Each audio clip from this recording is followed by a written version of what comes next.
Ah, plus que 6 mois, le bébé il sera dans nos bras. Mais tu te documentes déjà ce que je veux. Oui, et d'ailleurs, va falloir qu'on fasse attention avec notre chat. Tu pourras attraper la toxoplasmose. La quoi? C'est une maladie liée au chat. Il faut juste qu'on fasse attention. Hein. C'est pas grand chose. Je crois qu'il faut juste que je mange pas tout et n'importe quoi. Du coup, je t'offre ceci. Tu veux en tirer Mimounette? Mais non, je veux juste que tu t'occupes de la litière.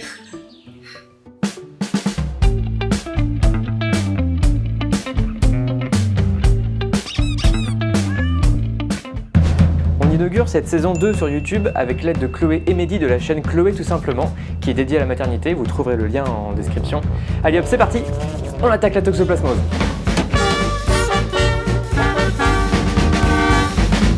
Qu'est-ce que la toxoplasmose? C'est une maladie causée par le parasite Toxoplasma gondii. Elle est en général bénigne, mais peut être grave chez les femmes enceintes et s'attaquer au fœtus, en particulier durant le premier trimestre de grossesse. Est-ce que mon chat peut me transmettre la toxo? Oui, parce qu'un chat contaminé peut lui-même produire des formes parasitaires dans ses crottes, et si tu les avales, parasite hein, pas les crottes, c'est dégueu, tu risques d'attraper la toxoplasmose. Il faut donc faire particulièrement attention au nettoyage du sol et la litière qui sont potentiellement contaminés par ton chat, et laisser une autre personne s'en charger. Mehdi, c'est à ton tour! Mais dans les faits, les chats ne présentent pas le plus grand risque de contracter la toxoplasmose. Les principaux modes de contamination sont d'origine alimentaire. Consommation de viande pas suffisamment cuite, de fruits ou de légumes mal lavés. Coup de bol, la toxoplasmose n'est pas transmissible par le pelage du chat selon les institutions de santé, et donc c'est un top à la caresse. Voilà. Le chat se contamine essentiellement par l'ingestion de proies elles-mêmes contaminées. Les aliments industriels n'étant pas des sources de contamination, le chat doit chasser ou manger de la viande crue pour être concerné par la maladie. Comment savoir si mon chat a eu la toxo? Eh bien la toxo peut être accompagnée de troubles digestifs, diarrhée, vomissements, mais dans la majorité des cas il n'y a tout simplement aucun signe.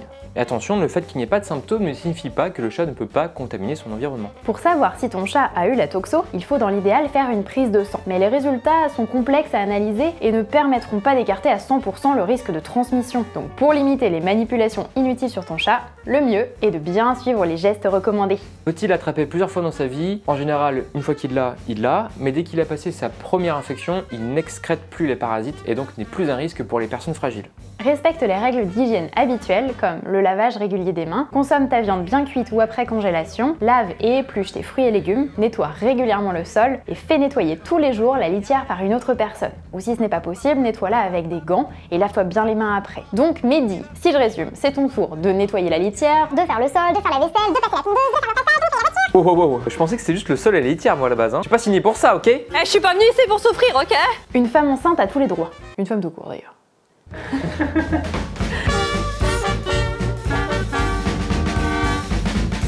Est-ce que les chats ressentent quand on est enceinte? Eh bien le chat a un meilleur odorat que nous, c'est clair. Lors de la grossesse, la femme produit des phéromones particulières. Le chat se rend compte d'un changement, que ce soit des odeurs, des habitudes qui évoluent. Mais de là à dire qu'il est conscient que tu attends un bébé, aucune étude n'a permis de le montrer jusqu'ici. Comment procéder pour préparer mon chat à l'arrivée du bébé? Le chat est un animal routinier. La meilleure façon pour ne pas le perturber est de modifier très progressivement son environnement. Il faut donc s'y prendre en avance pour installer ce nouvel environnement petit à petit. Conserve des cachettes hors de portée du bébé, que ce soit des boîtes qui sont réservées pour lui, des perchoirs, des étagères, ou un carton c'est bien aussi. Pour habituer ton chat, tu peux lui faire écouter des bandes-sons de cris de bébé. D'abord à très bas volume, puis s'il ne montre aucun signe d'intérêt, tu peux monter le volume progressivement pour que ce bruit devienne habituel pour lui.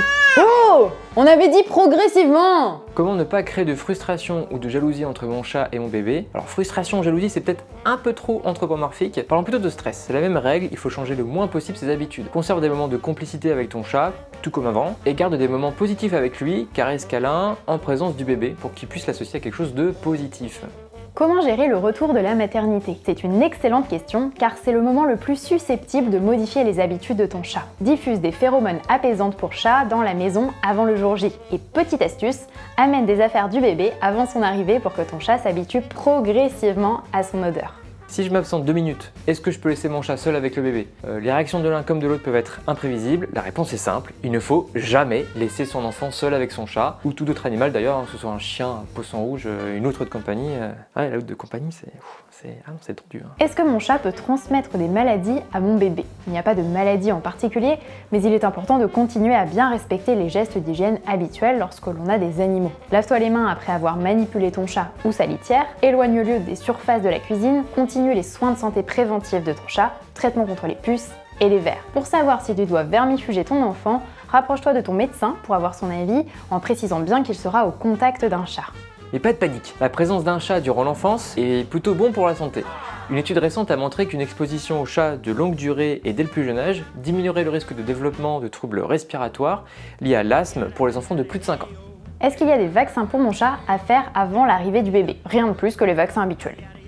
En résumé, la toxoplasmose est une maladie à prendre au sérieux par les femmes enceintes, même si sa transmission par le chat peut être facilement évitée avec des gestes simples. Et concernant le comportement, l'arrivée d'un bébé peut être un événement stressant pour un chat. Le tout est de l'habituer progressivement aux nouveaux meubles, aux nouvelles odeurs et en limitant au maximum le changement des habitudes. On vous invite à visiter la chaîne de Chloé tout simplement pour tout savoir sur la maternité. Et pour être au courant de nos prochains contenus, abonnez-vous et suivez-nous sur les réseaux. À très vite. Moi j'ai signé pour Sol Litière là, qu'est-ce qui me parle de voiture? Remboursé. J'ai oublié, je me suis souvenu. J'ai chaud. Elle a tout,